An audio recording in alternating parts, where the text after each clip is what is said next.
Sa pagsisindi ng kandila at pag-aalay ng mga puting rosas, idinaan ng mga Press Freedom Advocate ang pagdiriwang ng World Press Freedom Day. Kasabay din ng aktibidad ay ang pag-alala sa mga yumaong mamamahayag na naging biktima ng pamamaslang. Ang balitang A to Z mula kay Ian Maghanon.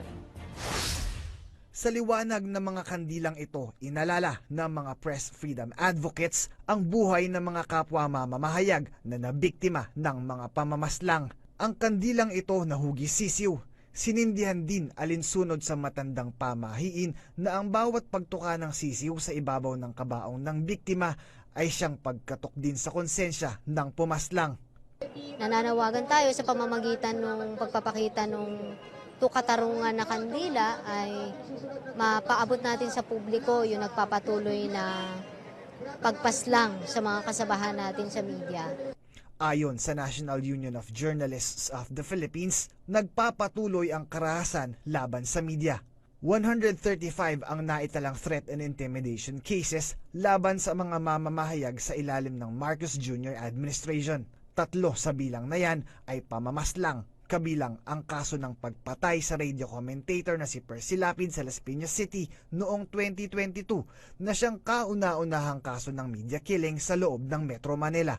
Nangunguna sa bilang na yan ang intimidation, cyber attacks, harassment, death threat, cyber libel, censorship, arrest, killing at strafing.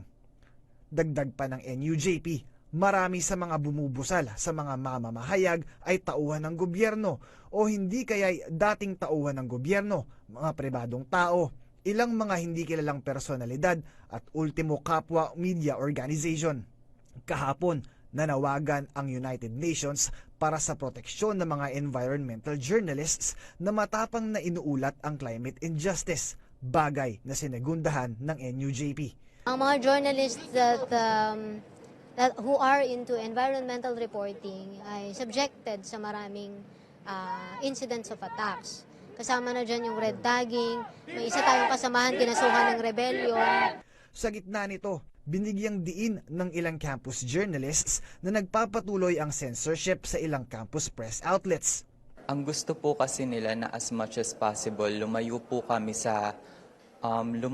sa coverage of events with na pwedeng mag-influence in forms of politics, forms of activism. Hindi natin masasabi na nag-improve ang ating sitwasyon. Pero kung hindi tayo, if we don't fight back, if we don't stand our ground, pwede pang lumala. Sa harap ng hamon sa mga mamamahayag kontra sa disinformation at ang pagkalat ng online troll farms, nananatiling positibo ang mga mamamahayag. Tulad ng liwanag ng mga kandila, umaasa ang mga press freedom advocates na patuloy ring mag-aalab ang pag-asa na hindi kayang busalan ng karahasan ang mga mamamahayag sa pagsisiwalat ng katotohanan. Para sa Balitang A to Z, Ian Maghanoy.